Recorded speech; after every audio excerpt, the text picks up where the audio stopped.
1 kilo आणि M45 1 kilo आणि talcum powder आणि त्याच्यामध्ये सिलिकॉन पावडर जर आपण घेतली ना.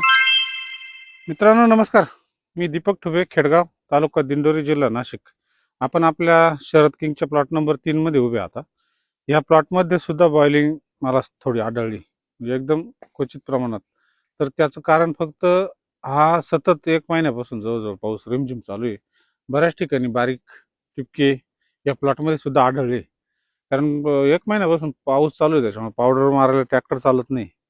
तर यावेळेस आता मी तर शक्यतो स्कोर आणि रिवर्स याचाच स्प्रे घेणार आहे. आणि बऱ्याच लोकांचे फोन असे येत आहे की गवताचं काय करायचं, कारण बऱ्याच पाऊस 1 महिन्यापासून चालू असल्यामुळे गवताचं प्रमाण खूप वाढून गेलं. बागेत घुसायला मध्ये भीती वाटते. तर शक्यतो ज्यांना शक्य आहे त्यांनी ग्रास कटरने चालू घुसण्यापुरतं कट केलं तरी चालेल. सध्या ग्रामोक्झोन किंवा काही औषधांचा प्रयोग करू नका, कदाचित डाळिंबाच्या फळावर त्याचा परिणाम होऊ शकतो. अजून राहिला दुसरा विषय आपला बॉइलिंगचा किंवा आपल्या अँथ्रॅकनोजचा. तर पाऊसच एवढा चालू आहे, आता कॉन्टॅक्ट औषधं आपल्याला देणं गरजेचं आहे. त्याच्यामध्ये स्कोअर रिव्हर्स, एखादा नॅनोबोर्डचा हात, असे औषधं दिले ना, ते त्या लगेच आता 5 मिनिटं व्हिडिओ काढायला आलं तर लगेच पाऊस चालू झालाय.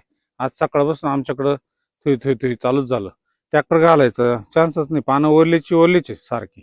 आता काल परवा थोडं उघडं होतं, त्या थोड्या उघड्यामध्ये पावडर मारायचा चान्स होता, पण ट्रॅक्टर चालणं मुश्किल आहे काही ठिकाणी. तर अशा वेळेस फक्त आता धुरळणी हा एक पर्याय आहे आपल्याला. त्याच्यामध्ये कॉपर शक्यतो 1 किलो आणि M45 1 किलो आणि टेल्कम पावडर आणि त्याच्यामध्ये सिलिकॉन पावडर जर आपण घेतली ना, तर 100% त्याचा परिणाम आपल्याला चांगला भेटेल. धुरळणी हा एक पर्याय आहे, ज्याला शक्य आहे त्यांनी धुरळणी करा. मित्रांनो, व्हिडिओ आवडला असेल तर फॉलो करा, लाईक करा, कमेंट करा. धन्यवाद.